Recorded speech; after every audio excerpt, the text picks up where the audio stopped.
Hello guys, ayan, magluluto tayo ng sinantolang galunggong. Ayan o, santol yung panuka natin guys, pinakuluan natin guys yan.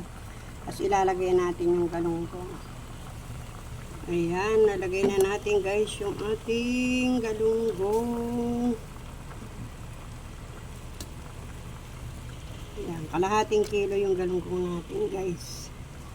Ayan. Takpan muna natin. Lagay na rin nga pala natin guys yung ating sili. Ayan. Ayan guys, luto ng ating lagay muna natin ating pechay. Ayan. Ating pechay. Hindi kasi nagsusugal ka pa rin. Ayan guys, luto ng ating ulam guys. Thank you for watching.